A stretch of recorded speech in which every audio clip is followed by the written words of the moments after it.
Today we're going to review nouns, articles, and adjectives. These are things that we talked about and learned about in 6th and 7th grade, but are always good to review because sometimes we forget. So we're going to start with nouns. In Spanish, we have 4 types of nouns. We have masculine singular nouns, and they have the definite article of el, and that tells us it's masculine and singular. And el means the. If you need an indefinite article with your masculine and singular nouns, you use un, and that means a or an. Next, we have feminine singular nouns, and the definite article is la. It also means the. And your indefinite article for feminine singular is una, and that also means a or an.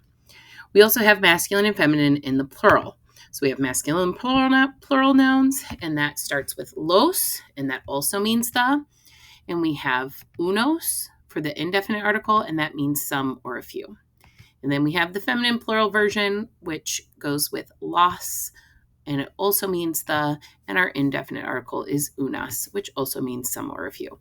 It's important to remember that if you look at the definite article, it will tell you if it's masculine or singular. So el and los are both masculine, la and los are both feminine. If it has an s at the end, that means it is plural. So generally, how can we tell the gender of nouns? So you have a couple options. You can look at the end. I would say 80% of the time, if it ends in o, it's masculine. You can look at the article. If it's el or los, it's masculine. Or if you see an NM label in the dictionary, then it's definitely masculine.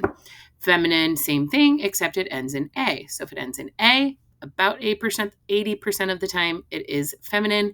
You can look at the article. Remember, la and los are feminine, and an NF label in the dictionary will tell us that it is a noun, feminine. So if you had these definite articles and you needed to change them to indefinite articles, el libro would become un libro, la chica would become una chica, los gatos would become unos gatos, and las pizzas would become unas pizzas. So hopefully this is a little familiar, and if it's not, hopefully this makes sense. If we can just remember which articles are masculine and which are feminine, that will help you a lot. And the reason we need to know the gender of our nouns is because we change our adjectives to match our nouns. So adjectives can be changed in a lot more ways than nouns can. I'm going to give you a couple. So again, we change adjectives to make them agree with nouns. So if you have a masculine singular noun, your adjective ending should be an O, E, L, R, or N. If you have a feminine singular noun, your adjective ending should be A, E, L, R, or N. Notice that a lot of these are the same because some of these adjective endings can be masculine or feminine. It's only the O or the A that has to change. Now, if we have these plural, essentially we have the same thing, except that we are making the adjectives plural. So we're having OS, ES, LES, RES, NES for masculine plural adjectives. And our feminine plural adjective endings are AS, ES, LES, RES, NES. Again, these bottom ones are the same because these adjectives can describe masculine or feminine nouns. We just add the ES to make it plural.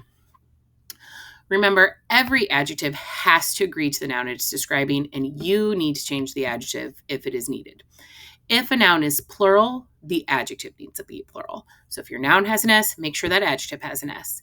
And to make anything plural, you add S to words that end in vowels, and you add ES to words that end in consonants. And that applies to nouns and adjectives in Spanish, since we also have to make our adjectives plural.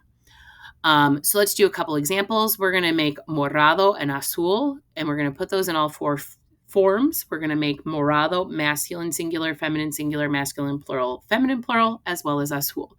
So the masculine singular form of morado and azul stay the same because generally adjectives are presented to us in the masculine singular form. Feminine singular version of morado and azul are morada or azul. Again, azul ends in an L, and that describes things feminine and masculine without needing a change. Masculine plural, so all we need to do here is we need to make the masculine singular version plural. So morado becomes morados, azul becomes azules. And the feminine plural, we are also going to make plural from the feminine singular. So morada becomes moradas, and azul becomes azules. Because again, azul ends in a consonant, so we simply need to add ES to make it plural. Hopefully this made sense. We will work with adjectives a lot this year again to work on that agreement.